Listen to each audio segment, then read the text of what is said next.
Nako, yung sinasabi ko. So, 2025 na, mga inaanak. So, pag 2025, isa sa mga maganda gawin ay maglinis. Di ba? Etong cabinet namin na to, malinis na yan ang lagay na yan. Kakalinis lang kahapon yan. Kakalinis lang yan.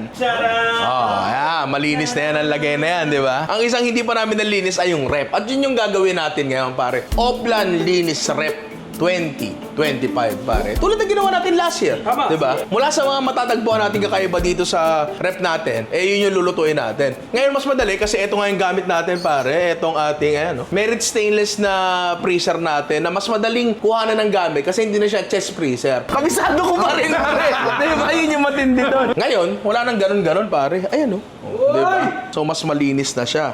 Okay. So, maghanap tayo dito ng maluluto. Buong manok. Lutuin ba natin to? So, para maayos pa naman siya eh. Huwag mo na yan. Wag mo na yan. Wag mo na to. To, sukiyaki. Maayos na balot pa naman eh. O, eto.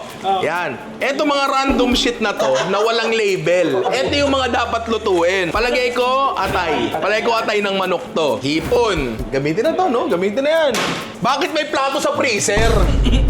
Ano to? Salami Milano. Ng tukwa. O, so, lutuin na yan. Boneless. Boneless nakalagay. Boneless ano? Buti na lang, magaling ako. Boneless chicken thigh. O, lagay na rin yan dyan. Eto, pre. Isang pirasong hotdog. Pure foods, pare. Nagtira pa talaga. Palay ko hindi sa content to. O, eto. Random shit na naka-plastic. Alam ko to. Bidbid to. Parang okay pa to, no? Kasi itong bidbid na to, mahirap hanapin to. O, tabi na lang natin to. Mahirap hanapin to kasi isa pag kailangan natin, kailangan maagang maaga. Oo. O, eto. Sukiyaki rin. Mukhang tira na to, pre. Nakalagay na sa deli. Lagay na yun dyan. O, eto. Kumakain ka nito. Kumakain ka nito. Kumakain ka ng fuet, pare. Kainin naman natin tong fuet. Tara, sabay-sabay tayo kumain ng fuet mamaya. Ano pa ba? Bean curds. Ay, hindi.